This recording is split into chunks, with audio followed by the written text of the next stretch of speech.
नमस्कार। YouTube के इस प्लेटफॉर्म पे आप देखना शुरू कर चुके हैं श्री कृष्ण IAS चैनल। तो आज हम इस वीडियो में संपूर्ण जीव विज्ञान सीरीज के अंतर्गत देखने वाले हैं पादप विज्ञान। संपूर्ण पादप विज्ञान यानी बोटनी को एक ही वीडियो में रखने का हमने प्रयास किया है। ये वीडियो का पार्ट वन है और आगे के दो पार्ट 2 और पार्ट 3 में जूलॉजी को हम कवर करने का प्रयास करेंगे। तो इस पार्ट में हमने बोटनी को पूरी तरह से यानी संपूर्ण एक जगह आपको बोटनी से रिलेटेड एग्जाम में किस एग्जाम में सभी प्रतियोगी परीक्षा के लिए यानी कौन कौन से जो वनडे कॉम्पिटिटिव एग्जाम्स हों या फिर UPSC या PCS के एग्जाम आप अगर आपको ये बात पे भरोसा नहीं हो रहा है तो आप इस वीडियो को देखने के बाद घटना चक्र या जो भी प्रीवियस ईयर्स के क्वेश्चन है उन्हें आप लगाएं। अगर नहीं हो रहा है तो कमेंट बॉक्स में हमें बताएं, ठीक है। तो एक ही जगह पूरी तरह से हमने रखने का प्रयास किया है। आपको और अतिरिक्त जगह कहीं भटकने का जो प्रॉब्लम है वो नहीं होगा। पूरी तरह से इस वीडियो को शुरू से अंत तक देखें और हाँ, हमारा सहयोग करें, जैसे चैनल को सब्सक्राइब कर लें और अपने दोस्तों के पास शेयर करें ताकि हमारा परिवार बड़ा हो सके और उन्हें भी लाभ हो सके। सब्सक्राइब करें, शेयर करें और वीडियो अगर पसंद आ रही है तो इसे लाइक भी कर दें और लाइक करेंगे तो ये हमारा वीडियो प्रमोट होगा तो सभी तक पहुंचेगा और हमारा भी जो कि मोटिवेशन होगा थोड़ा सा अप होगा और इसके संशोधन शोध करने का पूरी तरह से हमें प्रेरित हम हो पाएंगे, ठीक है। और बेहतर कंटेंट लाने का प्रयास करेंगे और हाँ, अपना जो भी सुझाव हो, जैसे वीडियो की क्वालिटी से संबंधित हो या फिर आपको ऑडियो क्वालिटी से संबंधित हो या फिर कंटेंट से संबंधित प्रॉब्लम हो, जो भी हो बेझिझक आप कमेंट बॉक्स में अपना सुझाव जरूर छापें, ठीक है। हम इसके लिए इंतजार करेंगे कि आपका जो भी कमेंट है अगली वीडियो में हम सुधार करने का प्रयास करेंगे। और हाँ, अगर अच्छी लग रही है तो कमेंट बॉक्स में ये भी अवश्य लिखें। एक चीज, आपको इस कंटेंट की PDF जो है वो Telegram channel Shri Krishna IAS पर उपलब्ध रहेंगे। आपको इसके लिए ज़्यादा भटकना ना पड़े, हम डिस्क्रिप्शन बॉक्स में लिंक को पिन कर देंगे, आप तुरंत वहां से ज्वाइन कर, ठीक है। और अगर डायरेक्ट सर्च करना चाहते हैं तो श्री कृष्ण IAS सर्च करें या फिर @SKIAS के सर्च करें, ठीक है। चलिए बढ़ते हैं ज़्यादा देर न करते हुए वीडियो में। तो हम देखते हैं कि प्लांट किंगडम में क्या है कि हमें सबसे पहले ये जान लेना जरूरी होता है कि क्या क्या हम पढ़ने वाले हैं। हम इस वीडियो में वर्गीकरण पढ़ने वाले हैं, जैसे कि प्लांट किंगडम के वर्गीकरण को देखेंगे, फिर प्लांट ऊतक को देखेंगे, फिर प्लांट हार्मोन को देखेंगे और प्लांट के कार्यकी को देखेंगे। ऊतक को थोड़ी सी हम देख पाएंगे क्योंकि अगले वीडियो में हम बढ़िया से ऊतक को लाएंगे जो कि जंतु विज्ञान में ही आएगा, ठीक है। और जड़, तना, पत्ती, फूल, फल इत्यादि और बीज को भी विस्तार से देखेंगे। तो सबसे कृपया करके आप चैनल को सब्सक्राइब कर लें, श्री कृष्ण IAS को। अब देखते हैं वर्गीकरण को टैक्सोनॉमी कहा जाता है। 2 प्रकार से वर्गीकरण किया गया है, एक अपुष्पी पौधे जिसको इंग्लिश में क्रिप्टोगेमस कहा गया है और एक पुष्पी पौधे, यानी 2 भागों में पुष्पी पौधे और अपुष्पी पौधे। पुष्पी पौधे के अंतर्गत 3 भागों में बांटा गया है, थैलोफाइटा, ब्रायोफाइटा और रेडियोडोफाइटा। और पुष्पी पौधों में 2 भागों में बांटा गया है, जिम्नोस्पर्म और एंजियोस्पर्म। पुष्पी पौधे क्यों कहा गया है? क्योंकि इसमें फूल उपस्थित नहीं होते हैं। तो आप आगे इसी वीडियो में जान पाएंगे आगे के क्रम में कि फूल उपस्थित अगर नहीं रहेंगे तो उनसे फल नहीं बनेगा और फल नहीं होगा तो फिर फूल नहीं होगा तो फल नहीं होगा और फल नहीं होगा तो बीज नहीं होगा। तो इस प्रकार अपुष्पी पौधों में फूल, फल, बीज का अभाव पाया जाता है, यही बात को यहाँ पे लिखा गया है। और इसमें जो है वो भी एक विकसित पादप होते हैं, यानी इसमें बीज भी उपस्थित होते हैं, फूल भी होते हैं और फल भी होते हैं इसमें पुष्पी पौधे में। इसके अंतर्गत कौन कौन आते हैं? जिम्नोस्पर्म और एंजियोस्पर्म। एक चीज कि पृथ्वी पर पादप जगत में सबसे ज्यादा कौन सा भाग है, यानी कौन सी कैटेगरी का पौधा यानी पादप उपस्थित है पृथ्वी पर, तो सबसे ज्यादा एंजियोस्पर्म है जो कि पूर्ण विकसित पादप होते हैं, ठीक है। इस बात को ध्यान रखेंगे कि अगर पूछा जाता है कि कौन से कैटेगरी का पौधा सबसे ज्यादा यहाँ पर उपलब्ध है तो एंजियोस्पर्म। आगे देखते हैं थैलोफाइटा के बारे में। थैलोफाइटा जिसकी संरचना थैलस के आकार की होती है। थैलस के आकार का मतलब यानी ऐसे इस प्रकार रहेगा, इसमें न ही इसमें जड़ तना ये सब कुछ नहीं रहेगा, सूक्ष्म पत्तियां रहेंगी, थैलस के आकार की रहेंगी, इसमें सूक्ष्म पत्तियां की तरह इसका संरचना होगा। ठीक है, इसमें क्या क्या पाया जाता है तो आपको पहले ही बता दिया गया है कि अपुष्पी पौधों में जड़, तना, पत्ती इत्यादि तीनों का अभाव रहता है, तो इसमें जड़ का भी अभाव रहता है। ठीक है, थैलोफाइटा में जड़ का अभाव रहता है। यह पूर्ण तरह से जलीय समुद्री होते हैं, यानी ये समुद्री जल में पाए जाते हैं। और जहां जहां अगर मान लीजिए कि पानी है तो वहां पानी जहां होगा वहां पे ये पाए जाएंगे, यानी नम मिट्टी यानी गीली मिट्टी में भी पाए जाएंगे, और गीले पौधों में भी ये उपस्थित रहते हैं थैलोफाइटा। ठीक है, इनमें वो जनन कैसे होता है तो कायिक प्रबंधन के तहत लैंगिक जनन होता है और अलैंगिक, यानी तीनों प्रकार से जनन इसमें होता है, इसमें थैलोफाइटा में।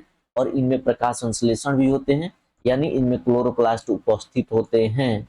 जब क्लोरोप्लास्ट उपस्थित रहेंगे तो इनमें प्रकाश संश्लेषण होगा, प्रकाश संश्लेषण होगा तो अपना भोजन स्वयं बनाएंगे, और जब भोजन स्वयं बनाते हैं उन्हें हम स्वपोषी कहते हैं, स्वपोषी पादप कहते हैं। तो ये प्रकाश संश्लेषण की उपस्थिति होती है इनमें, तो ये अपना भोजन स्वयं बनाकर इन्हें स्वपोषी इन्हें कहा जाता है। ठीक है, और इनमें स्टार्च का संग्रहण होता है और जाइलम और फ्लोएम का अभाव रहता है। क्यों? क्योंकि इनमें तना नहीं होता है, तना में ही जाइलम और फ्लोएम रहेगा। तना और जड़ का उपस्थिति के कारण ही जाइलम होता है, जो कि धरती से नीचे पानी को खींचकर ऊपर पत्तियों में पहुंचाता है, वहां भोजन का निर्माण होता है। बने हुए भोजन से भोजन को पूरे शरीर के तना के पूरे पौधों के शरीर में फ्लोएम पहुंचाने का काम करता है। ठीक है, और देखते हैं थैलोफाइटा का उदाहरण कौन कौन सा है। थैलोफाइटा का उदाहरण है शैवाल, कवक, जीवाणु, लाइकेन। शैवाल को एल्गी कहा जाता है, कवक को फंगस कहा जाता है, जीवाणु को बैक्टीरिया कहा जाता है, और लाइकेन को तो लाइकेन ही कहा जाता है। ठीक है, अब इन सभी एग्जाम्पलों को हम विस्तार से देख रहे हैं। देखिए, एल्गी जो है ये शैवाल को कहा जाता है इंग्लिश में, और इसका अध्ययन एल्गियोलॉजी कहा जाता है। ये हरित लवक युक्त, यानी यहाँ इसमें भी क्लोरोप्लास्ट पाए जाएंगे। जब क्लोरोप्लास्ट पाए जाएंगे तो इनमें फोटोसिंथेसिस की क्रिया होगी, फोटोसिंथेसिस की क्रिया होगी तो ये अपना भोजन स्वयं बनाएंगे, और ये ऑटोट्रॉफिक होंगे यानी स्वपोषी होंगे। और ये भी जलीय हैं, ये मीठे एवं समुद्री जल दोनों में उपस्थित होते हैं। ये ऑब्वियस बात है कि जब थैलोफाइटा समूह के अंतर्गत आते हैं तो ये समुद्री जल में ही पाए जाएंगे और मीठे जल में यानी जल में पाए जाएंगे। ठीक है, और नम मृदा एवं पेड़ में भी पाए जाएंगे जहाँ पे नमी होगी, पानी होगी। कुल मिलाकर इनमें जो जनन स्थिति है उनमें लैंगिक होगा और अलैंगिक, दो प्रकार से होगा। ठीक है, और शैवाल के अब प्रकार देखते हैं। शैवाल कितने प्रकार के होते हैं? एक बात की गारंटी है, इतना विस्तरित अध्ययन एक ही वीडियो में, वो भी बोटनी की, आपको पूरे यूट्यूब पे कहीं नहीं मिलेगा। इस बात को सर्च कर लें और तब आकर वीडियो को लाइक करें। ठीक है, अब देखते हैं कि क्लोरोफाइटा जो है क्लोरोफाइटो कहा जाता है किस टाइप ऑफ शैवाल में। एक क्लोरोफाइटो है, एक रोडोफाइटो है और एक फियोफाइटो है। तीन प्रकार के हैं, क्लोरोफाइटो, रोडोफाइटो और फियोफाइटो। क्लोरोफाइटो में क्या होता है कि ये हरित शैवाल होते हैं, ये मीठे जल में रहते हैं और एकल और बहुल कोशिकीय हो सकते हैं। कौन? क्लोरोफाइटो। क्लोरोफाइटो एकल और बहुल कोशिकीय हो सकते हैं, ये मीठे जल में पाए जाते हैं। और कौन कौन सा है इनका उदाहरण? उदाहरण है क्लेमाइडोमास है, यूलोथ्रिक्स है, स्पाइरोगाइरा है और बोलवॉक्स है। ये चारों एग्जाम्पल बहुत बेहद ही महत्वपूर्ण है। कौन कौन सा? क्लेमाइडोमास, यूलोथ्रिक्स, स्पाइरोगाइरा और बोलवॉक्स, ये क्लोरोप्लास्ट क्लोरोफाइटो के अंतर्गत शैवाल हैं। अब रोडोफाइटो में देख लेते हैं तो ये लाल होते हैं। यहाँ पे आप क्लोरो से भी याद कर सकते हैं कि हरित होते हैं, और रोडो से लाल, रेड से। तो ये वार्म यानी गर्म समुद्री जल में पाए जाते हैं, और ये बहुल कोशिकीय होते हैं, यानी ये जहाँ पे गर्म समुद्री जल है, गर्म जलधाराएं हैं, वहां पे पाई जाती है। और रोडोफाइटो, इनका उदाहरण है जेलिडियम और पॉलीसोफोरा। कौन कौन? जेलिडियम और पॉलीसोफोरा। ठीक है, अब फियोफाइटो देखते हैं। फियोफाइटो को भूरे शैवाल कहा जाता है। ये ठंडे समुद्री जल में पाए जाते हैं, एकल और बहुल कोशिकीय होते हैं। इनका उदाहरण है लेमिनेरिया और सारगैसम। लेमिनेरिया और सारगैसम जो कि फियोफाइटो यानी भूरे शैवाल का है उदाहरण है। आगे देखते हैं, शैवाल और उनका उपयोग कौन कौन सा उपयोग है बहुत इंपॉर्टेंट है। वही तो बोल रहे हैं कि पूरे यूट्यूब पे पूरा एकमात्र ये वीडियो है जहां पूरी विस्तार से एक ही वीडियो में उपलब्ध कराने का हमने प्रयास किया है। ठीक है, ट्राइकोडोस्मियम इरिथ्रियम जो है ये लाल सागर में पाया जाता है। ये शैवाल है, कौन सा? ट्राइकोडोस्मियम इरिथ्रियम, एक सार्गेसम जो अभी हमने पढ़ा, भूरे शैवाल है। तो ये अटलांटिक महासागर में पाया जाता है, पशु के चारे के रूप में पाया जाता है और मछली के भोजन के रूप, मछली इनको भोजन का बनाती है। ठीक है, कौन सा है ये? सार्गेसम, एक घास होता है, बहुत ही प्रोटीन और बेहद ही इनमें बहुत सारा न्यूट्रिएंट्स इसमें पाया जाता है। किसमें? सार्गेसम में। सीफेल्यूरस जो विरेंसस है यह एक पैरासिटिक है, यानी अपना भोजन स्वयं नहीं बनाता है, ये दूसरे जीवों पर निर्भर रहता है। ठीक है, ये पौधों में रेड रस्ट बीमारी पैदा करते हैं, यानी चना की पत्ती जो है, चाय की पत्ती और अमरूद की पत्ती पर जो लाल रंग की रस्ट लग जाते हैं वो सीफेल्यूरस विरेंसस के कारण ही होता है। ठीक है, डाइटम देखते हैं। डाइटम जो है गहरे समुद्र में मौजूद होते हैं और पेट्रोल उपस्थिति की सूचक है। बहुत ही इंपॉर्टेंट है ये। पेट्रोल उपस्थिति का सूचक कौन सा है? डाइटम जो घास है, यानी घास के रूप में कहा जाता है, बिल्कुल शैवाल का ही प्रकार है। एक लेमिनेरिया है, लेमिनेरिया जो कि गहरे समुद्री में पाए जाते हैं। इनके पत्ती को सुखाकर ही आयोडीन बनाते हैं, जिन्हें लेमिनेरिया को ही केल्प कहा जाता है। केल्प से आयोडीन बनाया जाता है, जो कि लेमिनेरिया शैवाल के अंतर्गत ही आते हैं। ठीक है, एक है क्लोरेला। क्लोरेला जिसको सुपर फूड कहा जाता है, अंतरिक्ष यात्री इसको अपने भोजन के दवा के रूप में ले जाते हैं और इनको खाते रहते हैं और इनमें खनिज, वसा और प्रोटीन की अत्यधिक मात्रा होती है और ये स्पेस फूड भी कहा जाता है। कौन सा? क्लोरेला। और एक स्पिरुलिना है, स्पिरुलिना भी सुपर फूड है और ये 29 गुना ज्यादा आयरन देती है। ये भी फ्यूचर फूड कहला रहा है और ये अत्यधिक पोषक तत्व है इसमें और 28 गुना बीटा कैरोटीन इसमें मिल रहा है। कैरोटीन जो कि गाजर में पाया जाता है, इसमें 28 गुना पाया जाता है। किसमें? स्पिरुलिना। इसकी टिकियां आ रही हैं मार्केट में, बहुत ही महंगी होती हैं, जो कि अंतरिक्ष यात्रियों के लिए महत्वपूर्ण रूप से बनाई जाती हैं। आगे देखते हैं अगर अगर शैवाल। अगर अगर शैवाल जो है कि फूड इंडस्ट्री में प्रयोग होता है। आइसक्रीम और पेस्ट्री में वनीला फ्लेवर निर्माण किया जाता है, जो कि आप आइसक्रीम के रूप में खाते हैं कि वनीला आइसक्रीम, तो जो फ्लेवर उसमें बनता है वो अगर अगर शैवाल से बनता है। और लिपस्टिक और कॉस्मेटिक जितने भी प्रसाधन है चेहरे पर लगाने वाले, वो ये सभी अगर अगर शैवाल से बनाए जाते हैं। इसके बाद नील हरित शैवाल देखते हैं। तो नील हरित शैवाल में एक साइनोबैक्टीरिया है जिसे ब्लू ग्रीन एल्गी यानी बीजीए कहा जाता है। ये बैक्टीरिया है नहीं, क्यों? साइनोबैक्टीरिया तो नाम है, लेकिन आपको ध्यान रखना है कि ये साइनोबैक्टीरिया शैवाल है, नील हरित शैवाल।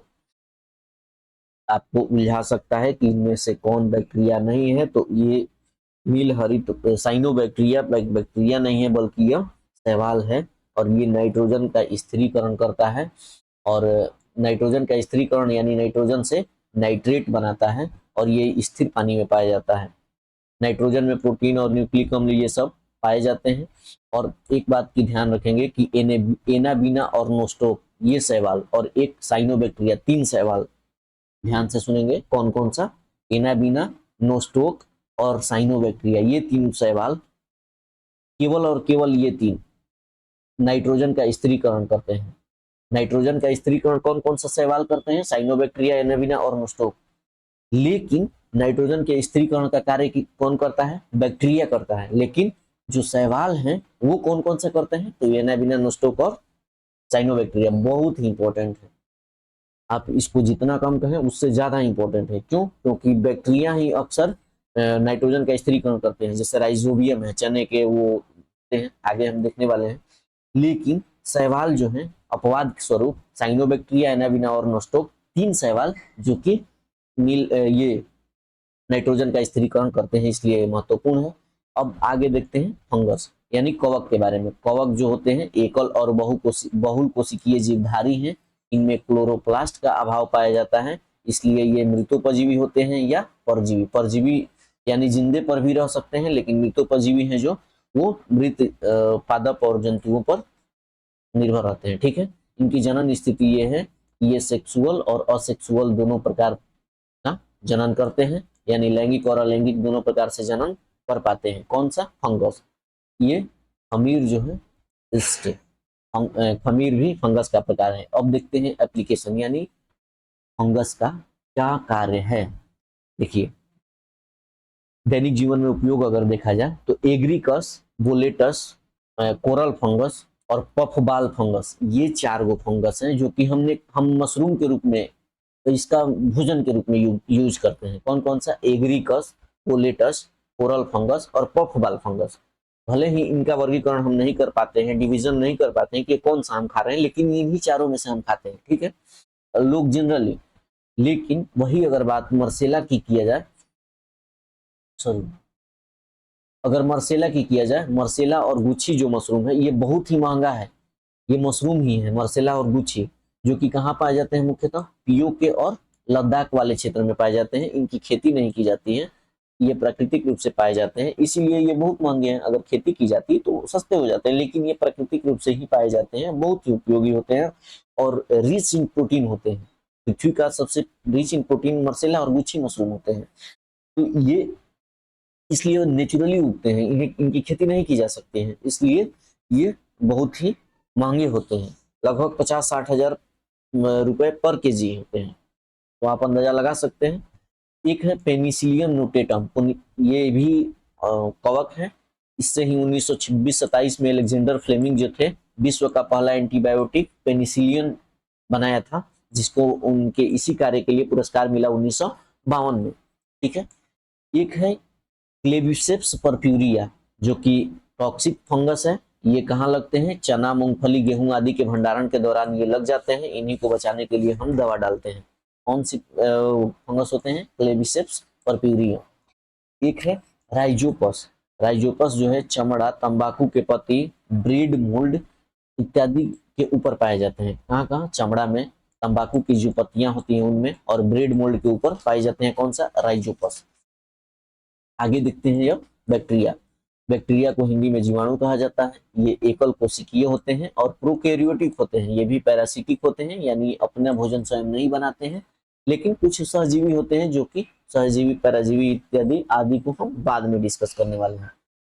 और देखते हैं पादपों के साथ महत्वपूर्ण बैक्टीरिया कौन कौन से हैं जो पादप के साथ रहते हैं और इनका ये क्या करते हैं। ठीक है, तो एक है राइजोबियम, जो कि अभी हमने चर्चा किया कि नाइट्रोजन के स्थिरीकरण में केवल बैक्टीरिया ही महत्वपूर्ण भूमिका निभाती हैं, लेकिन कुछ फंगस हैं, जैसे कि कौन कौन से फंगस, जैसे कि ब्लू ग्रीन एल्गी हो गया, और दो और बताए हैं, आप कमेंट बॉक्स में उसका जवाब दीजिएगा।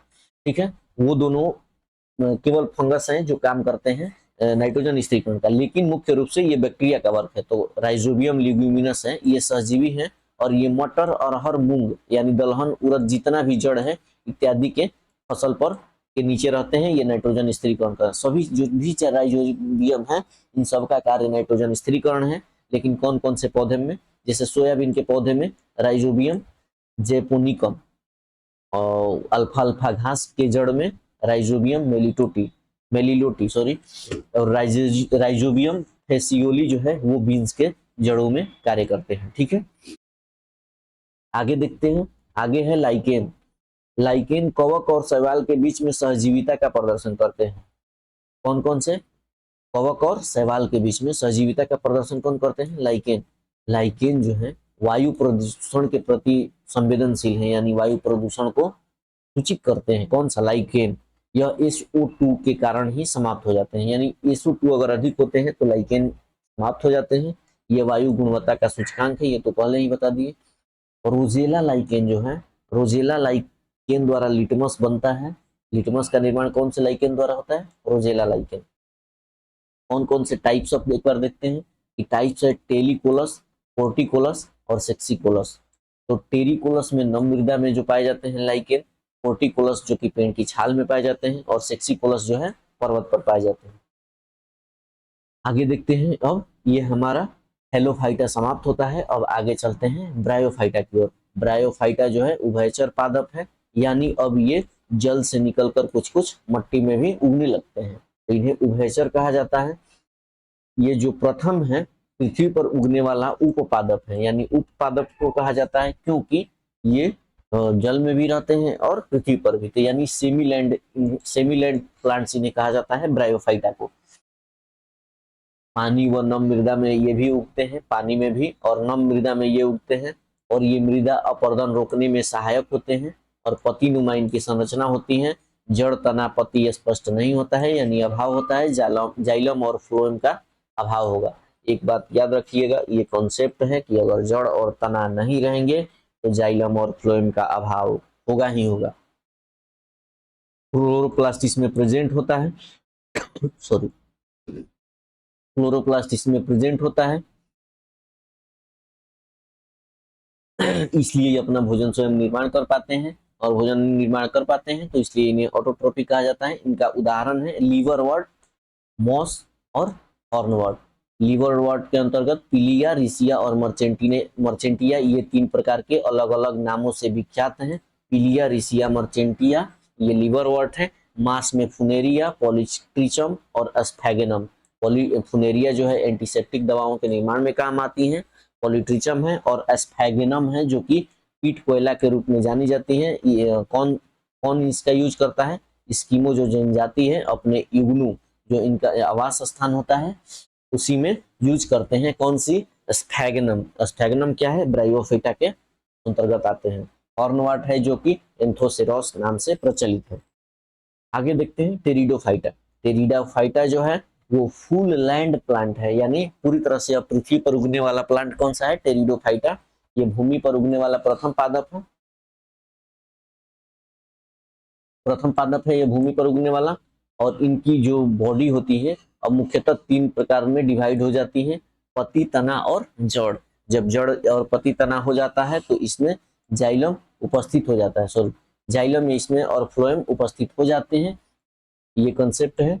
हरित लवक उपस्थित है तो ऑटोट्रॉफिक जरूर होंगी। पत्तियां जो हैं सर्पिलाकार स्पाइरल होती हैं, और सर्पिल पौधा, इसलिए स्पाइरल पत्तियों के कारण ये सर्पिल पौधा कहा जाता है। और स्नेक ग्रुप यानी सांप के ग्रुप का पौधा इसको कहा जाता है। इसका उदाहरण देख लेते हैं। ड्राइयोप्टेरिस जो प्लांट है वुड फर्न कहा जाता है। फर्न एक अलग हो जाता है। हॉर्सटेल है, मर्सेलिया पादप है, सेलाजिनेला है और लाइकोपोडियम है। एजोला पादप जो है टेरिडोफाइटा के अंतर्गत जो आता है, टेरिडोफाइटा के अंतर्गत जो एजोला पादप है, इससे ही जैव उर्वरक बनाए जाते हैं, बायो फर्टिलाइजर का निर्माण किया जाता है टेरिडोफाइटा के अंतर्गत जो आते हैं। आगे देखते हैं जिम्नोस्पर्म। अब हम पुष्पी पौधों के बारे में देखते हैं, जो कि जिसमें अब पुष्प लगना शुरू हो चुका है। इसमें पुष्प पाए जाते हैं, लेकिन बीज जो है इनमें नग्न बीजी कहे जाते हैं, अनावृत बीजी जिम्नोस्पर्म, यानी इनके बीज के ऊपर सीड कोट नहीं होता है।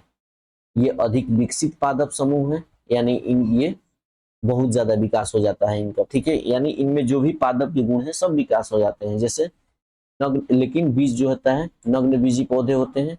सदाबहार इनमें लकड़ी पाई जाती है, और सदाबहार रूप से पाए जाते हैं और लकड़ी होते हैं। सदाबहार का मतलब ये होता है कि ये अपनी पत्तियां एक साथ, सभी एक पेड़ जो है अपनी सभी पत्तियां एक साथ नहीं गिराते हैं, ठीक है। ये सदाबहार कहलाते हैं। ये जो जो पत्तियां पुरानी होती जाती हैं वो गिरते जाती हैं, नई फिर उनमें उगती जाती हैं। लेकिन वही पर्णपाती होती हैं, जो पर्णपाती पौधे होते हैं वो एक समय में अपनी सारी पत्तियां गिरा देते हैं, फिर एक साथ नए पत्तियां सब उग जाते हैं। अब आगे देखते हैं जड़, तना, पत्ती, फूल ये सब पूर्ण विकसित हो जाते हैं, लेकिन फल का अभाव होता है। क्योंकि इसमें लकड़ी वाले पादप ही पहले ही बता दिए गए हैं कि लकड़ी वाले पादप हैं, तो यानी फल का अभाव है। फल जैसी स्ट्रक्चर होती है जो कि शंक्वाकार टाइप का होता है, लेकिन फल होता नहीं है। फल जैसी संरचना ही होती है लेकिन फल नहीं होता है।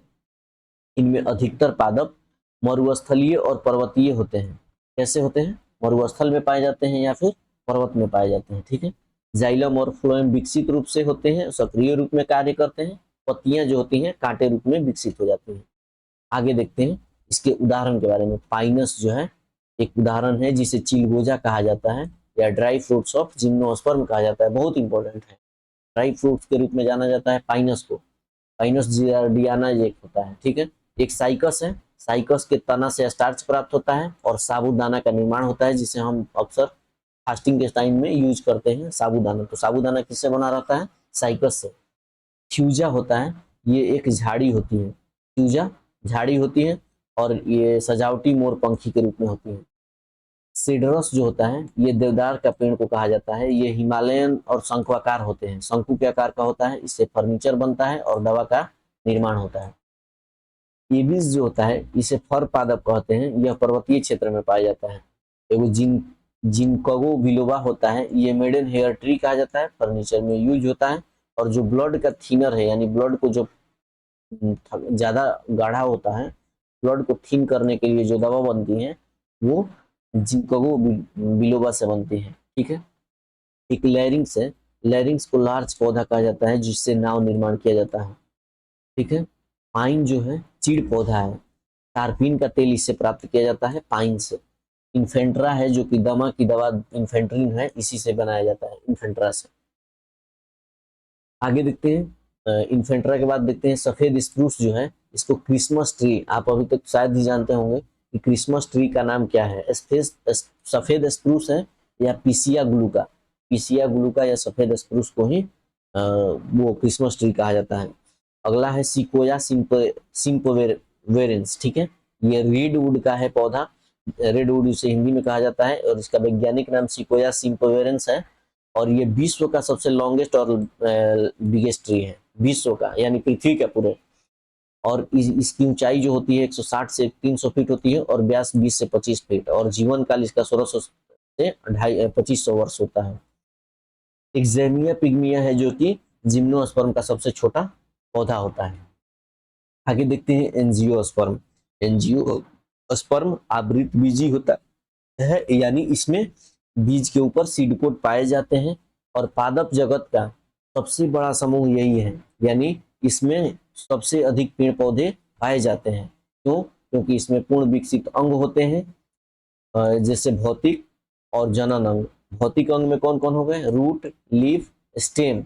और जनन अंग कौन कौन से हो गए? फ्लावर, फ्रूट्स और सीड्स। ठीक है। तो ये जनन अंग होते हैं। आपको कंफ्यूजन में ये एग्जाम में प्रश्न गलती करा सकते हैं कि जनन अंग कौन सा नहीं है, तो आप फ्रूट और फल को कभी नहीं मार सकते, लेकिन सही जवाब वही होगा। यूकेलिप्टस जो है एंजियोस्पर्म का सबसे लंबा पौधा है। पूरे पृथ्वी का कौन सा है? रेडवुड, लेकिन एंजियोस्पर्म का सबसे लंबा पौधा है यूकेलिप्टस। बरगद जो है एंजियोस्पर्म का सबसे बड़ा पादप है। ओल्फिया जो है एंजियोस्पर्म का सबसे छोटा पादप है। और रेफ्लेसिया ऑर्नोल्डी जो है अर्थ का सबसे बड़ा फूल है। इसे लाश का फूल कहा जाता है। क्यों? क्योंकि इसका सुगंध जो है सड़े गले मांस की तरह आता है, इसलिए इसे लाश का फूल कहा जाता है। ये अपना जनन यानी रिप्रोडक्शन हाथी से ही करता है। हाथी के कारण ही, हाथी माध्यम है, हाथी से नहीं करता, हाथी माध्यम है, इसके कारण ही हो पाता है जनन। ठीक है। आगे देखते हैं टाइप ऑफ एंजियोस्पर्म। एक बीजपत्री और द्विबीजपत्री, दो प्रकार के होते हैं। एक बीजपत्री यानी जिसके बीज में एक पत्र हो और जिसके बीज में दो पत्र हो। एक बीजपत्री में धान आता है, पत्ती लंबी होती है और समानांतर होती है, किनारा चाकू की तरह धारदार होता है, तना कमजोर होता है, तने में कैम्बियम का पुल होता है जो कि उपलब्ध नहीं होता है एक बीजपत्री में। जड़ें छोटी और कमजोर होती हैं। आप धान के बीज से ही, सभी धान के पौधे से ही सब अंदाजा लगा सकते हैं। एक बीजपत्री यानी कोटिलीडॉन कहलाता है। द्विबीजपत्री में आम होती है, पत्ती चौड़ी और जालनुमा होती है, और जो कि प्लेन होती है, सामान्य होती है, कटीली नहीं। ठीक है, धारदार नहीं होती है। तना मजबूत होता है, कैम्बियम पुल उपलब्ध होता है इसमें द्विबीजपत्री में। जड़ें बड़ी होती हैं और गहरी और मजबूत होती है, इसमें दो बीजपत्र होता है। उदाहरण के तौर पे आप एक बीजपत्र में धान, गेहूं, ज्वार, बाजरा ये सब देख सकते हैं, और ये द्विबीजपत्री में सभी दलहन, तिलहन, सिट्रस फूड पेड़ जितना भी है सभी देख सकते हैं। मॉर्फोलॉजी कारिकी में देखिए कि भौतिकी में रूट आता है, स्टेम आता है, यानी भौतिक स्ट्रक्चर जो है वो ये सब है। और ये फ्लावर, फ्रूट्स और सीड्स जो है ये जनन पार्ट है पौधे को। तो हम रूट्स के बारे में पहले देखेंगे। रूट्स जो है पेड़ पौधों को भूमिगत भाग है, यानी भूमि के नीचे रहता है। ठीक है। जो कि हरा नहीं होता है, ये अवर्णी लवक है। हरा नहीं होगा तो अवर्ण यानी वर्ण नहीं है इसमें, यानी रंगहीन होता है। ठीक है। जड़ें प्रोटीन, कार्बोहाइड्रेट, वसा का संचयन करते हैं, यानी स्टोरेज करते हैं। किस किस चीज का? प्रोटीन का, कार्बोहाइड्रेट का और वसा का। और ये फाइबर का भी स्रोत है। ठीक है। फाइबर का भी स्रोत है। और रूट्स जो हैं पॉजिटिव जियोट्रॉपिक होती हैं, पॉजिटिव हाइड्रोट्रॉपिक होती है और निगेटिव फोटोट्रॉपिक होती हैं। इन तीनों का अर्थ हम आपको विस्तार से समझा रहे हैं, ध्यान से देखिएगा। सबसे पहले ये जड़ें हो गई, यहाँ ये धरती हो गया, धरती से नीचे ये जड़ें हो गई, ठीक है। सबसे पहले जियोट्रॉपिक, जियोट्रॉपिक का होता है कि अर्थ की ओर, तो जड़ें जो होती हैं वो हमेशा अर्थ की नीचे की ओर आती हैं, यानी ये पॉजिटिव हो गई जियोट्रॉपिक, यानी जड़ अर्थ की ओर आ रही हैं, भूमि की ओर आ रही हैं, तो यानी इनकी ओर बढ़ रही हैं, तो ये पॉजिटिव हो गई। इसके बाद हाइड्रोट्रोपिक होता है कि पानी की ओर झुकाव, तो जड़ें पानी की ओर नीचे, पानी के सर्च में बहुत अंदर तक जड़ें चली जाती हैं, जैसे इक्विलिप्टस है, बहुत गहराई तक चली जाती है पानी के सर्च में, तो ये पॉजिटिव होती हैं हाइड्रोट्रोपिक की, ठीक है। और एक यहाँ पे सन हो गया जो कि फोटो वो लाइट देता है, प्रकाश देता है, तो जो चीज प्रकाश की ओर जाती है उन्हें पॉजिटिव फोटोट्रॉपिक कहा जाता है। लेकिन जड़ें तो ऊपर नहीं जाती हैं, जड़ें तो हमेशा इनके विपरीत दिशा में जाती हैं, इसलिए फोटोट्रॉपिक में निगेटिव होता है। तो दो में पॉजिटिव होता है और एक में निगेटिव होता है। अगर वही तना की बात की जाए तो तना हमेशा जड़ से मट्टी से विपरीत दिशा में बढ़ता है, तो ये निगेटिव जियोट्रॉपिक हो जाएगा। और पानी के विपरीत दिशा में बढ़ता है तो निगेटिव हाइड्रोट्रॉपिक हो जाएगा। और फोटोट्रॉपिक हो जाएगा पॉजिटिव, क्यों? क्योंकि वो जल प्रकाश की दिशा में गमन करता है, इसलिए डायरेक्ट उल्टा होता है तना। और जड़ में जो है नोड और इंटरनोड नहीं पाए जाते हैं, ये बात ध्यान रखिएगा। इसलिए आलू को हम जड़ न कहकर तना कहते हैं, क्योंकि आलू में नोड और इंटरनोड पाया जाता है, ठीक है। आगे बढ़ते हैं। टाइप ऑफ रूट्स, जड़ के प्रकार कौन कौन से होते हैं? एक टैप रूट होता है, एक एडवांटेजियस रूट होता है। मुख्यतः दो ही होते हैं, लेकिन एडवांटेजियस में ही दो बनाए, मतलब दो विस्तार से हम लोग पढ़ने के लिए या सहूलियत से समझने के लिए हमने चार बनाया है। एडवांटेजियस के अंतर्गत न्यूट्रिटिव रूट्स आते हैं और सकर रूट्स आते हैं। टेप रूट्स के बारे में देखेंगे, मूसला जड़। एक होता है फ्यूजिफॉर्म, फ्यूजिफॉर्म रूट होता है जो कि मूली में पाया जाता है। कोनिकल रूट होता है जो कि गाजर में पाया जाता है। नेपीफॉर्म रूट जो होता है कुंभीकार, जो कि चुकंदर और सलजम में पाया जाता है। और न्यूमेटोफोरा रूट जो होता है वो रेशेदार में पाया जाता है, जैसे मैंग्रोव में, यानी जो एक बार नीचे जाकर फिर ऊपर आ जाते हैं, यानी मृदा से बाहर आकर सांस लेती है, ठीक है। आगे देखते हैं एडवांटेजियस में एक क्लाइंबिंग रूट होता है जो कि अंगूर, लौकी, कद्दू, पान, परवल इत्यादि को आगे बढ़ने में सहायता करती है। एक स्टिल्ट रूट होती है, स्टिल्ट रूट जो कि यांत्रिक सहारा देती है, जैसे मक्का, ये एक मक्का का पेड़ हो गया, तो स्टिल्ट रूट इस प्रकार होती है जो कि यांत्रिक सहारा देने के लिए यहाँ से ऐसे निकली होती हैं, यहाँ से ऐसे निकली होती है, तो ये स्टिल्ट रूट होती हैं जो कि यांत्रिक सहारा देती है। मक्का, गन्ना, बाजरा, ज्वार इत्यादि में पाई जाती है। एक प्रूफ रूट हो गई जो कि यांत्रिक सपोर्ट ये भी देती है, और ये बरगद में पाई जाती है। प्रूफ इस प्रकार होती है, जैसे ये रूट हो गई, और ये जैसे ये पेड़ हो गया, पेड़ की ये डाली हो गई, फिर ये डाली आगे बढ़ी, तो फिर यहाँ से भी यांत्रिक सहारा के लिए रूट होती है, ठीक है। एक न्यूट्रिटिव हो, जिसे पोषक कहा जाता है। तो नोडुलस रूट जो होता है वो राइजोम में एकत्रीकरण करता है, जिसे आमा, हल्दी, दलहनी पौधों में राइजोम रूट होता है, यानी नोडुलस रूट होता है। ट्यूबेरस रूट होता है जो कि कार्बोहाइड्रेट और रेशों का संचयन करता है, जैसे शकरकंद में पाया जाता है।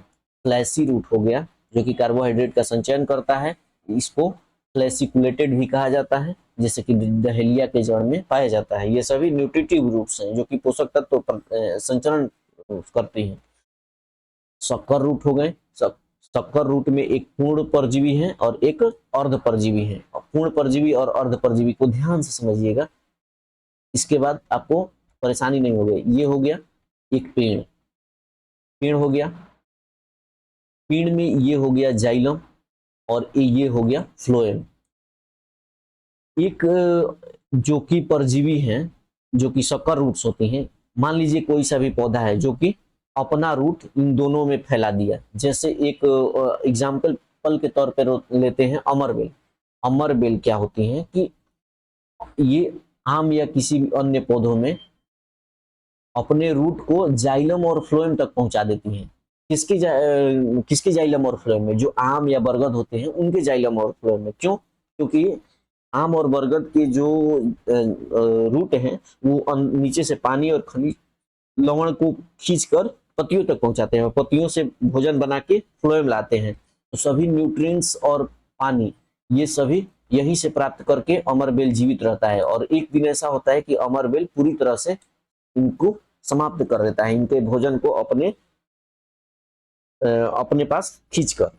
ठीक है, तो ये पूर्ण परजीवी हो गया। अमरबेल है जो अपना भोजन स्वयं नहीं बनाता है, इसमें फोटोसिंथेसिस की क्रिया हो ही नहीं पाती है और ये इन होस्ट पौधे पर ही जीवित रहते हैं। ठीक है, अब बात को ध्यान दीजिएगा। एक ये पेड़ हो गए जो कि अपन दूसरा जो कि है, दूसरा ये होस्ट प्लांट है जो है, मान लीजिए कि ये भी आम और बरगद का है, कोई सा भी है। तो एक होती है पौधे जो कि अपना जड़ केवल जाइलम के ही पार्ट में भेजती है, फ्लोएम में नहीं। जाइलम में क्यों? क्योंकि यहाँ से पानी ले लेती है और खनिज लवण लेकर अपना भोजन बनाती है, तो इन्हें अर्ध परजीवी कहा जाता है। और जो जाइलम और फ्लोएम में दोनों जड़ें अपनी पहुंचाती हैं उन्हें पूर्ण परजीवी कहा जाता है। यानी ये अपना भोजन नहीं बनाती हैं, ये अपना भोजन बनाती हैं, ठीक है, और जल केवल ग्रहण करती हैं होस्ट पौधों से। तो यही लिखा हुआ है कि ये होस्ट पौधों प्लांट के जाइलम और फ्लोएम में अपनी जड़ें पहुंचा देती हैं और न्यूट्रिएंट्स जो हैं सब कर लेती हैं। इनकी कोई पत्ती नहीं होती और इनमें नो फोटोसिंथेसिस, यानी फोटोसिंथेसिस नहीं होते हैं। अर्ध परजीवी में इनमें पत्तियां उपलब्ध होती हैं, इनकी जड़ें होस्ट प्लांट में जाइलम में पहुंचकर पानी सक कर लेते हैं और अपना भोजन स्वयं निर्माण कर लेते हैं। ये अर्ध परजीवी कहलाते हैं। ठीक है, आगे देखते हैं जड़ों के कार्य।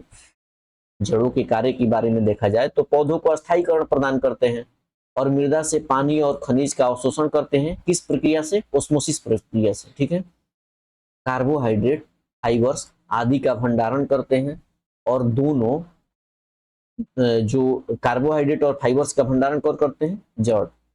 एक ये नाम ध्यान रखेंगे, टीनोस्पिरा और सिंघाड़ा।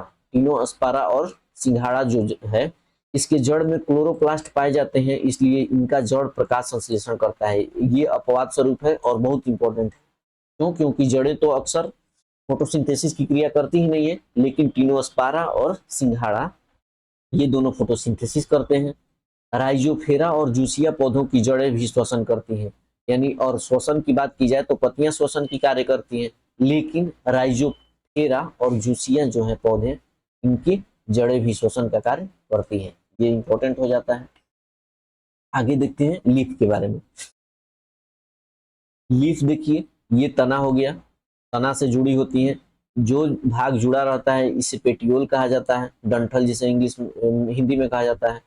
और इस भाग को लीफ बेस कहा जाता है, इस भाग को लीफ बेस। और इसके बीच में जो एक मोटी रीढ़ होती है इसे मिड रीब कहा जाता है। और ये सभी जो जुड़ी रहती हैं, मिड रीब से जो जुड़ी रहती हैं, इन्हें वेन कहा जाता है, सिरा कहा जाता है। और पत्तियों के किनारे को लीफ मार्जिन कहा जाता है और जो सबसे नुकीले वाले भाग को लीफ टिप कहा जाता है। ठीक है, एक्सिल कहा जाता है, एक्सिल उसको जहां पे पेटियोल्स यानी डंठल और तना जुड़े रहते हैं आपस में। ठीक है, इन सभी भाग को पेटियोल्स के बाद और टिप के बीच में जो भी भाग हैं उन्हें लीफ ब्लेड कहा जाता है। तो पत्तियों को 3 भागों में बांटा गया है। लीफ ब्लेड जो कि इतना तक का भाग है, इतना तक का लीफ ब्लेड, और एक पेटियोल यानी ये पेटियोल हो गया, और एक लीफ बेस यानी जो यहाँ पे लीफ बेस है जिस पर पत्तियां पूरी तरह से जुड़ी है, ये लीफ बेस है। ठीक है, तो लीफ बेस। पत्तियां हरे रंग की सीधी सादी संरचना वाली होती हैं जिनका विकास तने से होता है और इनका मुख्य कार्य प्रकाश संश्लेषण और गैसों का विनिमय है, यानी आदान प्रदान करना है। आगे देखते हैं लीफ बेस। लीफ बेस जो कि तने के साथ जुड़ी रहती हैं, आपको अभी बताया गया। पेटियोल्स जो है वो तना का भाग है, पत्तियों का भाग है जो कि स्टेम को जोड़ता है लीफ ब्लेड से। ठीक है, ये पर्णवृंत पत्तियों को सूर्य के प्रकाश की तरफ मोड़ते हैं। देखिए, ये वाला भाग है पेटियोल्स जिसे कहा जाता है। ये जिधर प्रकाश पड़ेगा सूर्य का, उधर से ये पत्तियों को मोड़ देते हैं। अगर इधर सूर्य है तो इधर पत्तियों को झुका देते हैं, अगर सूर्य इधर है तो पत्तियों को इधर झुकाते हैं। ये झुकाने का कार्य कौन कौन कौन करता है? पेटियोल्स, ध्यान रखेंगे। ठीक है, लीफ ब्लेड है जो कि यह चौड़ा और बड़ा हिस्सा है। फोटोसिंथेसिस और ट्रांसपिरेशन यहीं पे होता है। लीफ ब्लेड किसे कहा जाता है? ये पूरा लीफ ब्लेड है, यानी पूरी पत्ती लीफ ब्लेड कहलाती है। यहाँ पे स्टोमाटा पाया जाता है और यहीं पे फोटोसिंथेसिस की क्रिया हो पाती है। अब वेंटेशन देख लेते हैं पत्तियों का शिरा विन्यास। तो एक रेटिकुलेट शिरा विन्यास होता है जिसमें पत्तियां जालीनुमा संरचना वाली, ये जालनुमा हो जाती हैं, जिन्हें रेटिकुलेट कहा जाता है। और आम और पीपल में, जो कि अभी हम दो बीजपत्री के बारे में पढ़े थे, वो यही होती हैं दो बीजपत्री में। पैरेलल शिरा विन्यास जिसमें मिड रिब के समानांतर होते हैं, जो कि हमने एक बीजपत्री में पढ़ा था, ये होते हैं। जैसे धान, गेहूं, चना इत्यादि में ये होते हैं। गन्ना। पोमेट एक शिरा विन्यास होता है। इन पत्तियों में एक से अत्यधिक मिड रिब होते हैं, जैसे लौकी, खीरा, ये जटिल संरचना होती है। ठीक है, आगे देखते हैं स्टोमाटा। स्टोमाटा जो है पत्तियों के सूक्ष्म छिद्र को कहा जाता है। यही बंद होते हैं और खुलते हैं, जहां से ट्रांसपीरेशन हो पाता है और फोटोसिंथेसिस भी हो पाता है। ठीक है, ये पत्तियों और तनों में पाए जाते हैं। इनका मुख्य कार्य है प्रकाश संश्लेषण कराना, पादपों में जल का संतुलन करना, यानी ज्यादा जल हो जाता है तो बाहर एक्सक्रीट कर देती हैं और कम जल रहता है तो जल अवशोषित कर लेती हैं, और अन्य गैसों का आदान प्रदान करना। ठीक है, आगे देखते हैं कि पत्तियों के आधार पर पौधों को 3 भागों में बांटा जाता है, एक C3, एक C4 और एक CAM। ठीक है, इसके बारे में विस्तार से देखेंगे। तो सबसे पहले C3 देखते हैं। इसमें 3 कार्बन वाला होता है, जो कि जिसे फास्फोग्लिसरिक एसिड कहा जाता है। ठीक है, 3 कार्बन वाला फास्फोग्लिसरिक एसिड उपलब्ध रहता है C3 पौधों में, जिसे केल्विन साइकिल प्लांट भी कहा जाता है। कल्टीवेशन, इसका टेम्परेचर है 15 से 25 डिग्री सेंटीग्रेड, ठंडा नमी क्षेत्र में पाया जाता है, और यह 90% पूरे पृथ्वी पर इसका ये उगता है। कौन सा? C3। बात C4 की कर लेते हैं, तो इसमें 4 कार्बन वाला ऑक्जेलो एसिटिक एसिड पाया जाता है। इसे हैच स्लैग पथ भी कहा जाता है, और इसका टेम्परेचर 30 से 40 डिग्री होता है। 5% ही पूरे पृथ्वी पर ये उगाए जाते हैं। इनमें फोटोसिंथेसिस की महत्व सबसे अधिकतम इनमें फोटोसिंथेसिस हो पाता है C4 में। CAM पौधे हैं, ये बहुत ही इंपॉर्टेंट है। क्यों? क्योंकि ये रात में इनकी स्टोमाटा जो है वो बंद हो जाते हैं, खुल जाती हैं, और दिन में स्टोमाटा बंद हो जाता है। तो इनमें कौन कौन सा है? ये चारों आपको याद ही करना है, ये इंपॉर्टेंट है। अनानास है, आर्किड है, टैप घास है और नागफनी है। अनानास, आर्किड, टैप घास, नागफनी, ये चारों हैं CAM पौधों के प्रकार हैं।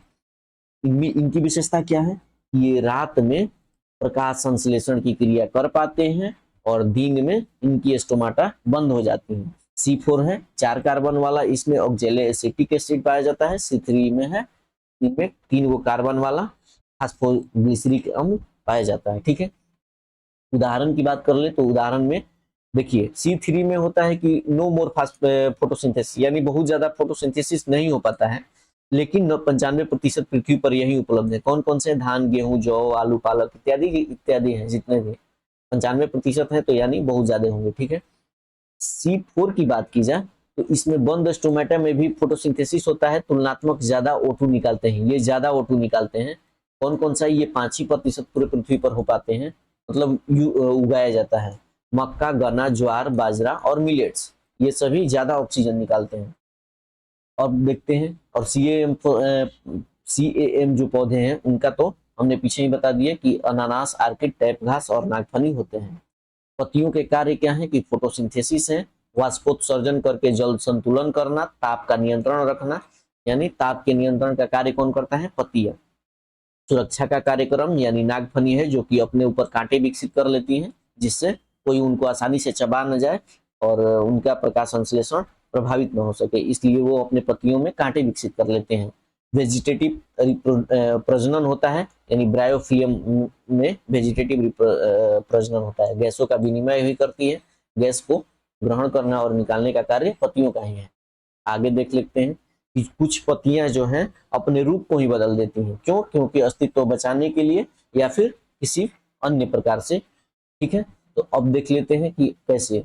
एक लीफ टेंड्रिल होती हैं, जो कि पत्तियां एक पतले धागे के रूप में परिवर्तित हो जाती हैं। क्यों? क्योंकि इनके आगे बढ़ने के लिए इस प्रकार, जैसे मटर में आपने देखा होगा कि सबसे पहले आगे आगे एक लीफ टेंड्रिल यानी पत्ती धागे के रूप में, पतले धागे के रूप में आगे बढ़ते जाती है। ये लीफ टेंड्रिल कहलाता है। लीफ पिक्चर होता है जो कि पर्णघट होता है, इसमें एक डब्बे के आकार की बना देती है और यहाँ पे एक ढक्कन टाइप का हो जाता है, जो कि इसमें कोई भी कीट पतंग आकर बैठता है तो ये ढक्कन बंद कर लेती हैं। ये पत्तियां ही अपना रूप परिवर्तित करती हैं। क्यों? क्योंकि इस पेड़ में नाइट्रोजन की कमी होती है। नाइट्रोजन को पूरा करने के लिए पत्तियां, पेड़ पौधे कीटभक्षी बन जाते हैं, इसलिए ये पत्तियों को ही अपने एक घड़ा के रूप में परिवर्तित कर लेती है, जिसे नेफेंथिस भी कहा जाता है। ठीक है, और इसे सबसे पहली बार डार्विन ने देखा था। ये ऐसा नहीं है कि ये फोटोसिंथेसिस नहीं करती है, अपना भोजन बनाने के लिए फोटोसिंथेसिस तो करती है, लेकिन नाइट्रोजन की पूर्ति करने के लिए ही ये अपना जो पत्तियां हैं उसे घड़ा के रूप का आकार दे देती हैं। ठीक है, एग्जाम में पूछा जाएगा कि क्या घटपर्णी पौधे फोटोसिंथेसिस की क्रिया करते हैं, तो इसका सही जवाब होगा कि हाँ, लेकिन इसकी नाइट्रोजन की कमी को पूरा करने के लिए ये अपने पत्तियों को घड़ा के आकार में बदल देती है। एक लीफ ब्लैडर हो गया, जो कि पत्तियां थैलीनुमा संरचना में बदल जाती हैं। ये भी मांसाहारी होते हैं, जैसे यूट्रिकोलेरा। एक हो लीफ स्पाइन, जो कि पत्तियां कांटेनुमा रचना में परिवर्तित हो जाती हैं, जैसे नागफनी, बबूल, खट्टे फल जो भी हैं और गुलाब इत्यादि हैं। तो ये कांटे के रूप में अपनी पत्तियां को परिवर्तित करती हैं, ताकि ये उष्णकटिबंधीय क्षेत्रों में पाई जाती हैं, जहां पे शुष्क उष्णकटिबंधीय में, जहां पे वर्षा कम हो पाती है, शुष्क क्षेत्र रहता है, जैसे मरुस्थल में ये पाई जाती हैं, ताकि और वहां पे वाष्पोत्सर्जन कम हो सके, इसलिए पत्तियां कांटे के रूप में बदल जाती हैं। और ये भी थॉट है कि ये किसी मतलब कोई भी जानवर आसानी से चबा न जाए, इसलिए भी सुरक्षा के लिए। लीफ स्केली होती है, जिससे पत्तियां मोटी हो जाती है, जैसे प्याज, लहसुन, धृत कुमारी को ही अंग्रेजी में एलोवेरा कहा जाता है। ठीक है, आगे देखते हैं स्टेम के बारे में। स्टेम 3 प्रकार से होते हैं: अंडरग्राउंड स्टेम, एरियल स्टेम और सेमी एरियल स्टेम। सबसे ज्यादा महत्वपूर्ण ये हो जाता है, क्योंकि भूमिगत स्टेम का मतलब ही होता है, स्टेम का मतलब होता है कि धरती के ऊपर यानी अर्थ के ऊपर, लेकिन अगर कोई स्टेम अगर भूमिगत होता है यानी धरती के नीचे जाता है तो ये इंपॉर्टेंट हो जाता है। ठीक है, तो हम इसके बारे में देखेंगे कि ये नीचे क्यों जाता है, कि ये पोषक पदार्थों का संग्रहण करने जाता है। ठीक है, इनमें नोड और इंटरनोड तो होता ही है, इसलिए ये स्टेम है। देखिए, एक प्रकंद हो गया जिसे राइजोम कहा जाता है। अदरक, हल्दी, केला और फर्न इत्यादि राइजोम है, अंडरग्राउंड स्टेम। एक घनकंद है जो कि कॉर्न कहा जाता है। कैला कैल्सिया सूरन कहा जाता है। एलिफेंट फुट यार्न जो कि ओल कहा जाता है, और एक केसर। तो ये सभी किसके उदाहरण हैं? ये सभी घनकंद के, कॉर्न के उदाहरण है। एक बल्ब होते हैं, बल्ब को प्याज और लहसुन का उदाहरण। ठीक है, एक ट्यूबर होता है कंद जिसे कहा जाता है, वो आलू ट्यूबर का उदाहरण है। तना का कार्य देख लेते हैं कि ये पौधों का संरचना प्रदान करते हैं, स्टोरेज ऑफ फूड करते हैं और फोटोसिंथेसिस करते हैं। वेजिटेटिव रिप्रोडक्शन करते हैं, यानी कायिक प्रबंधन। यानी कायिक प्रबंधन का इतना सा अर्थ होता है कि अगर तने में से काट कर अगर धरती के अंदर लगा दिया जाता है तो वो एक नए पौधों को जन्म देते हैं, ये वेजिटेटिव रिप्रोडक्शन कहलाता है। ठीक है, वेजिटेटिव रिप्रोडक्शन। इसके बाद मरुस्थलीय पादप में अपर लेयर वैक्स लेयर होता है, जिसमें कि गोंद या रेजिन भी कहा जाता है। ठीक है, अब फ्लावर्स को देखते हैं। ये फ्लावर्स रहा। फ्लावर्स का जो मुख्य भाग जिस पर पूरी फ्लावर्स टिकी होती है उसे थैलेमस कहा जाता है। पुष्पासन यानी पुष्प जिस पर आसन किए हुए हैं उसे पुष्पासन। उसके जस्ट ऊपर वाले ग्रीन वाले भाग को कैलिक्स कहा जाता है, सिपल्स कहा जाता है। सिपल्स के बहुत सारे सिपल्स मिलकर कैलिक्स कहा जाता है, यानी एक एक को अगर एक हरे भाग को देखा जाए तो उसे सेपल्स कहा जाएगा, लेकिन हरे भाग के समूहों को कैलिक्स कहा जाएगा। वहीं अगर रंगीन भाग जो है वो पिटल्स कहलाता है, और उनके पूरी रंगीन भाग को मिलाकर कोरोला कहा जाता है। पुंकेसर जो है एंड्रेसियम, ये पुंकेसर है, यानी ये नर जनन भाग है, और स्त्री केसर जिसे गाइनोसियम कहा जाता है वो पुरुष जनन भाग है। और एक ओव्यूल होता है जो कि यहाँ पे ओवेरी में स्थित होता है। आगे देखते हैं कि फ्लावर्स के भाग देखते हैं। यही हो गया जो हमने बताया कि मुख्य भाग एंड्रेसियम और गैनेसियम है। एंड्रेसियम को नर जनन भाग कहा जाता है और गैनेसियम को स्त्री जनन भाग, जिसे स्त्री केसर और इसे पुंकेसर कहा जाता है। कैलिक्स को सेपल्स जो कि बाह्य दलपुंज है, और कोरोला पिटल्स जो है दलपुंज है। कैलिक्स सेपल्स फूल का सबसे बाहरी भाग हरा भाग होता है, जिसका कार्य मुख्यतः यह है कि यह बाहरी सुरक्षा दे पाए फूल को। सेपल्स जो है हरे रंग का होता है, इसलिए यह फोटोसिंथेसिस करता है। फूल में अगर कोई फोटोसिंथेसिस करता है तो वो सेपल्स या कैलिक्स करता है। और जो कोरोला और पिटल्स है जो कि रंगीन भाग होता है, ये कीट पतंग को परागण के लिए आकर्षित करता है और इसी में गंध होता है। यह रंगीन तथा रात्रि देखिए जो फूल दिन में उगता है वो रंगीन होगा, यानी रंग को देगा ताकि कोई भौरे उस पर आकर्षित हो सके। और जो रात्रि के समय फूल खिलते हैं उनमें महक वाले और स्पेशल गंध होते हैं, ताकि रात में भले दिखाई न दे लेकिन गंध के कारण ही आकर्षण कर सके, जैसे रात रानी हो गया। ठीक है। अब देखते हैं एंड्रोसियम में। एंड्रोसियम जो है मूल मेल होता है रिप्रोडक्टिव पार्ट। एक यहाँ पे होता है एंथर। एंथर ऊपरी भाग को कहा जाता है जिसमें स्मॉल ग्रेन रहते हैं जो कि पोलन पार्टिकल रहते हैं। पुरुष जनन भाग का सबसे ऊपरी भाग में एंथर कहलाता है, जहां पर पोलन पार्टिकल रहते हैं जिसे परागकण हिंदी में कहा जाता है। अब आगे से हम परागकण ही बोलेंगे, ठीक है। एंथर जिस भाग से जुड़ा रहता है वो फिलामेंट कहलाता है और फिलामेंट के सबसे निचली भाग को स्टेमेन कहा जाता है, ठीक है। गेनोसियम में अगर देखा जाए तो गेनोसियम ये फीमेल रिप्रोडक्टिव पार्ट है। इसमें 3 भाग होते हैं, वर्तिकाग्र, वर्तिका और अंडाशय। आगे देखते हैं, यही हो गया। स्टिग्मा होता है, यहीं पे आके पोलन ग्रेन जिसे परागकण कहा जाता है यहीं पर आकर मिलते हैं और यहाँ से स्टाइल जो कि जुड़ा रहता है और नीचे एक से फर्टिलाइज कर जाते हैं। स्टिग्मा स्त्री केसर का परागकण की क्रिया कहाँ होती है? परागकण की क्रिया स्टिग्मा में होती है। और ओवेरी जो है ये मेन पार्ट है स्त्री केसर का, यहाँ पे ये ओवेरी जहाँ पे फर्टिलाइजेशन होता है, ठीक है। आगे देखते हैं परागण की क्रिया जिसे पोलिनेशन कहा जाता है। पोलिनेशन एंथर से। एंथर कौन सा होता है? ये पुरुष का सबसे ऊपरी भाग, रिप्रोडक्शन वाला। तो एंथर से जो परागकण यहाँ से निकलकर स्टिग्मा में आता है और स्टिग्मा पर आना ही परागण कहलाता है।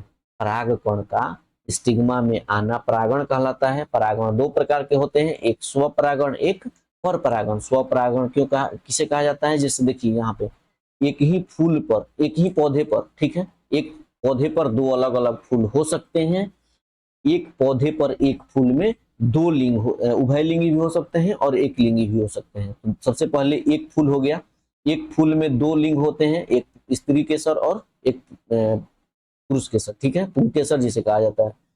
तो पुंकेसर को अपने ही फूल यानी एक फूल के पुंकेसर को पर जाना या फिर उसी पौधे के, सेम पौधा है यहाँ पर, सेम पौधे के फूल पर, सेम पौधे के फूल पर, यानी इस फूल के पुंकेसर का, इस पुंकेसर के परागकण का दूसरे फूल पर, ये हमेशा एक ही पौधे में होने चाहिए।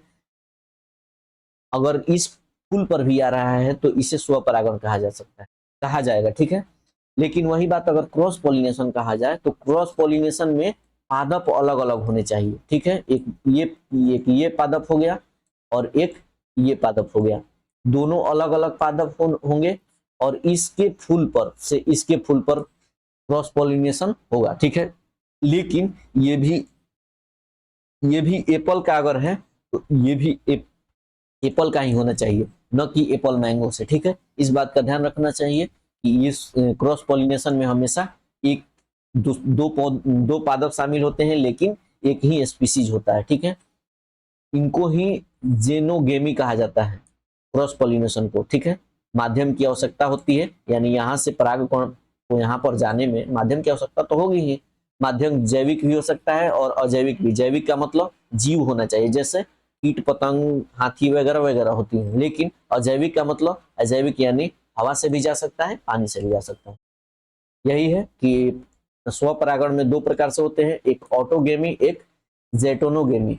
ऑटोगेमी में सेम पुष्प होगा, यानी एक फूल है, इसमें स्त्री केसर और पुंकेसर इसी में चला गया, या फिर एक फूल है ये, एक फूल में स्त्री केसर पुंकेसर और एक ही पेड़ है, ये एक ही पेड़ से दोनों लगे हैं। तो अगर इसका परागकण इस पर आ रहा है तो ये जेंटोगेमी होगा, ठीक है। अगर इसका परागकण इसी के स्त्री केसर में गया तो वो ऑटोगेमी कहलाएगा, ठीक है। अब आप समझ गए होंगे, ये बहुत इंपॉर्टेंट था और थोड़ा सा जटिल था।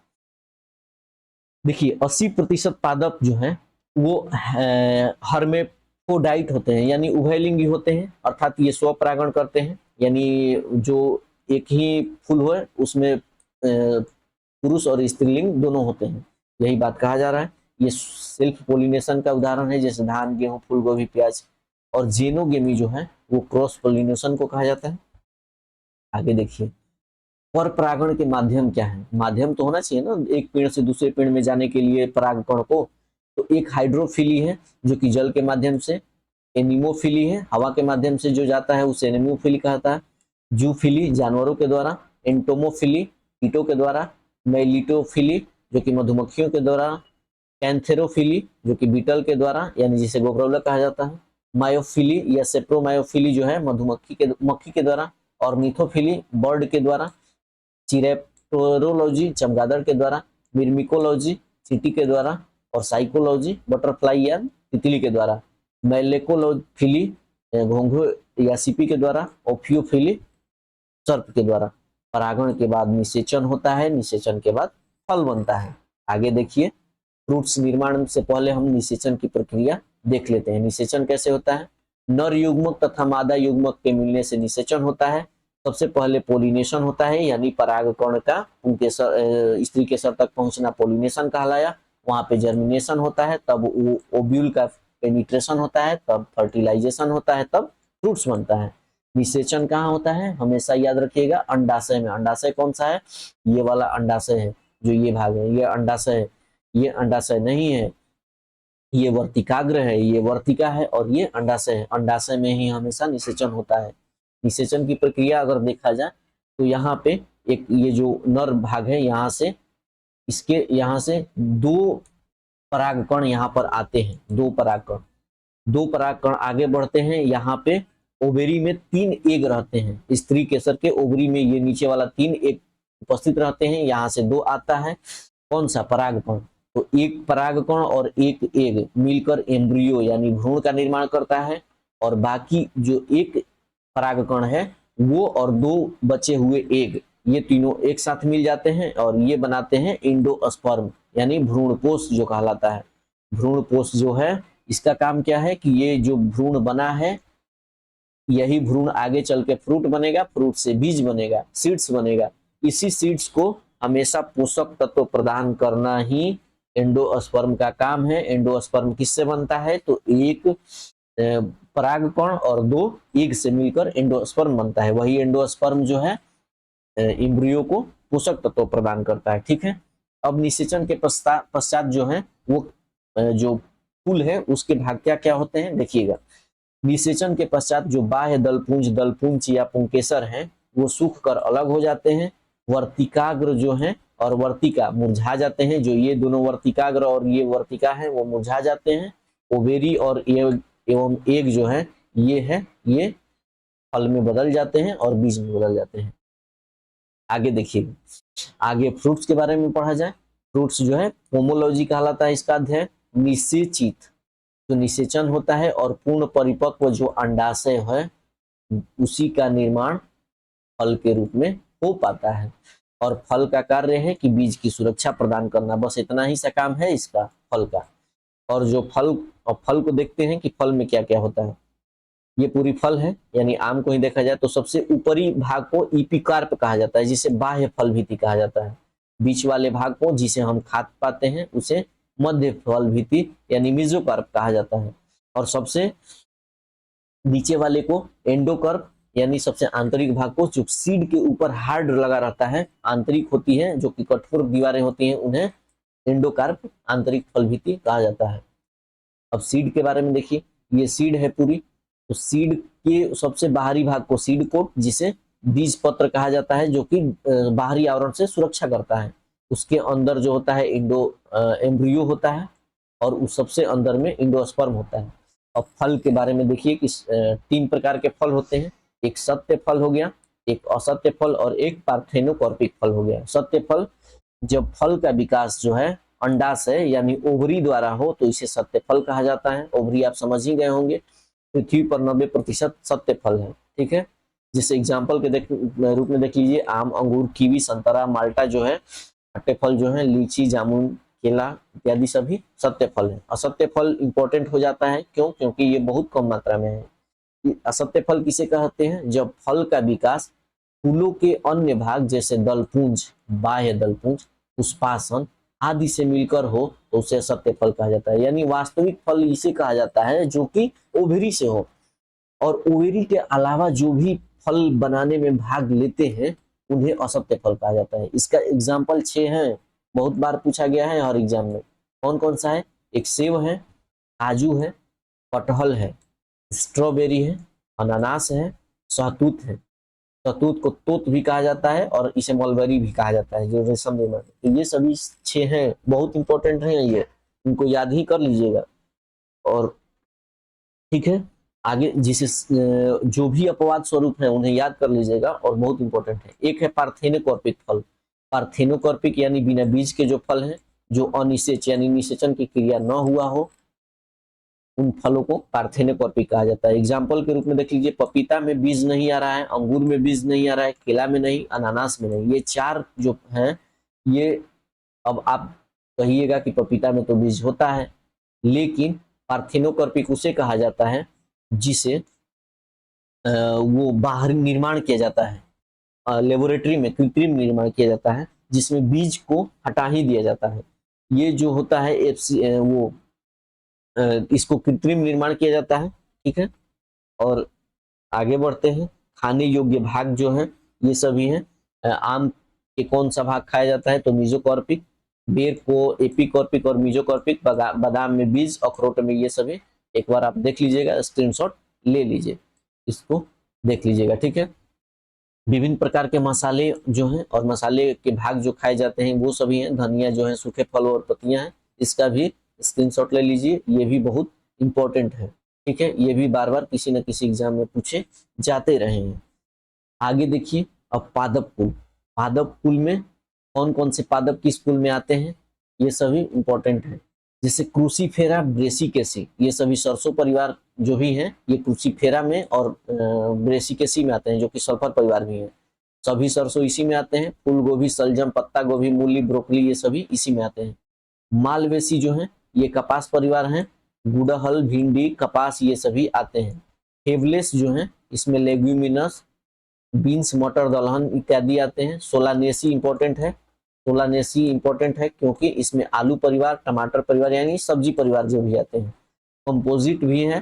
कंपोजिट में सूर्यमुखी, लेटुस, गेंदा और मैक्सिमम फ्लावर, ये भी इंपॉर्टेंट है, कंपोजिट फैमिली। ठीक है, पोएसी परिवार भी बहुत इंपॉर्टेंट है क्योंकि इसमें ग्रेमिनी परिवार आते हैं, घास परिवार आते हैं, जैसे धान, गेहूं, मक्का इत्यादि सभी जितने भी हैं ये सभी पोएसी परिवार में आते हैं, बहुत इंपॉर्टेंट है।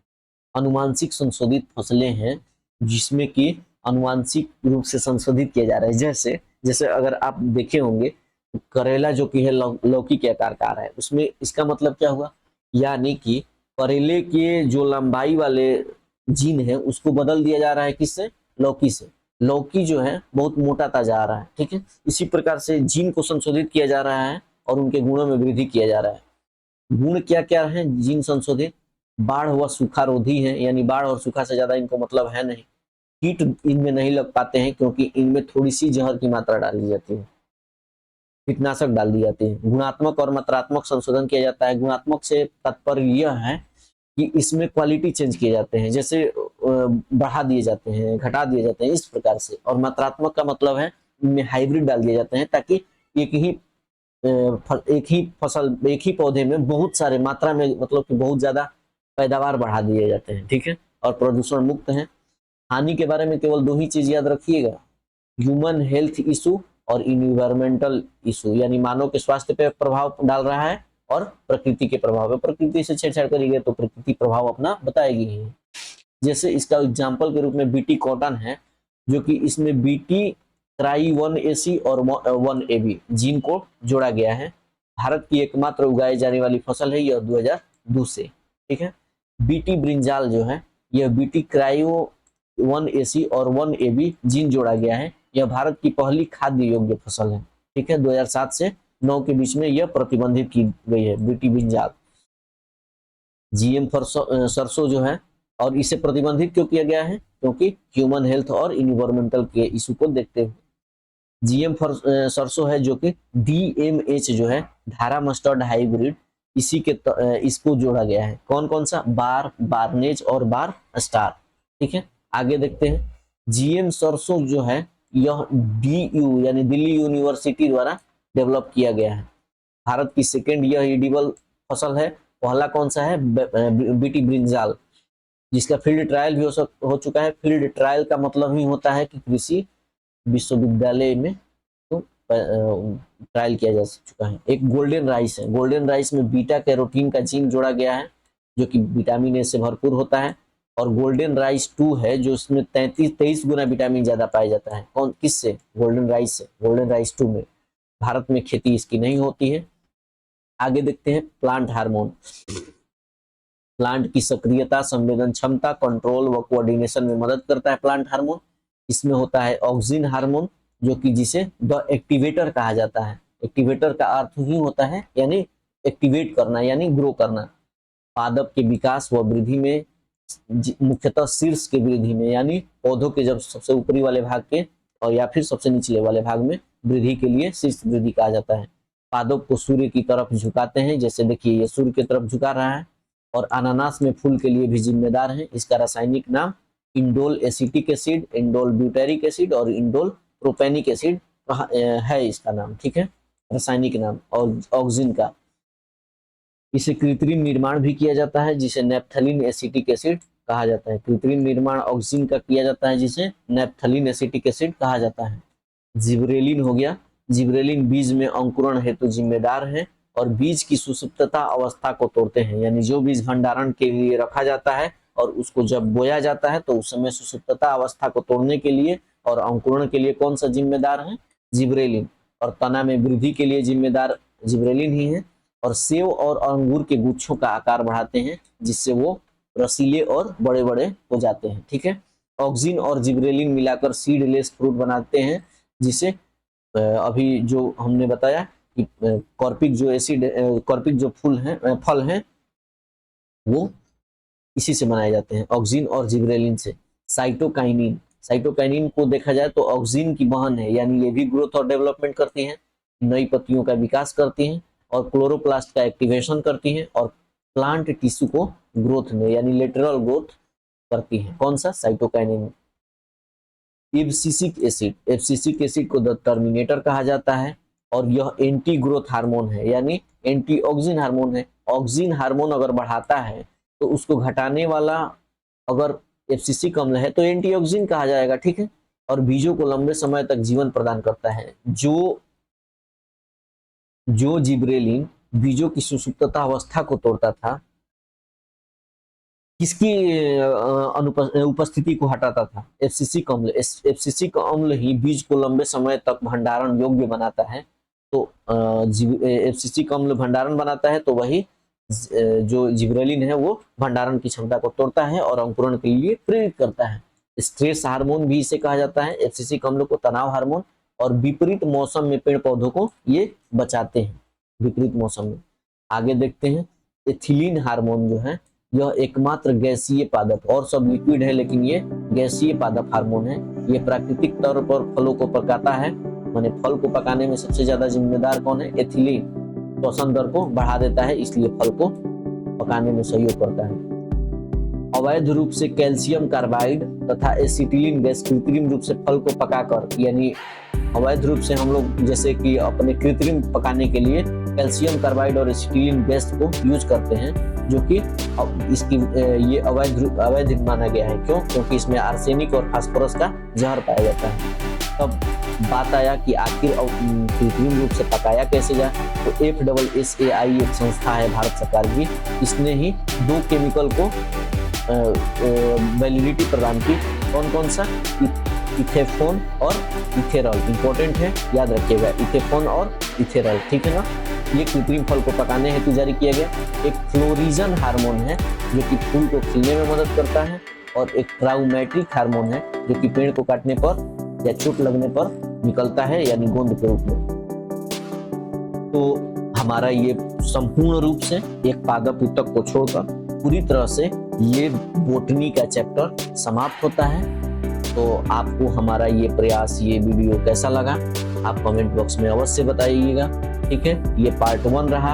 हम आपसे वादा करते हैं कि आपका जैसा रिस्पॉन्स रहा, अगर अच्छा रिस्पॉन्स रहा तो हम पार्ट 2 और पार्ट 3 में जूलॉजी को पूरी तरह से कंक्लूड करने के लिए, ऐसा नहीं कि शॉर्ट टर्म में, पूरी तरह से विस्तृत रूप में, संक्षिप्त रूप में नहीं, पूरे विस्तृत रूप में 2 वीडियो में लाने का प्रयास करेंगे। थोड़ी सी स्पीड इसमें हमारी ज़्यादा रहेगी, तो क्योंकि लंबा सिलेबस है और 1 घंटे 1.5 घंटे के अंदर में कंक्लूड करना होता है, तो स्पीड पे ध्यान न दें, इसे स्लो करके सुन सकते हैं, आपकी मर्जी जैसी।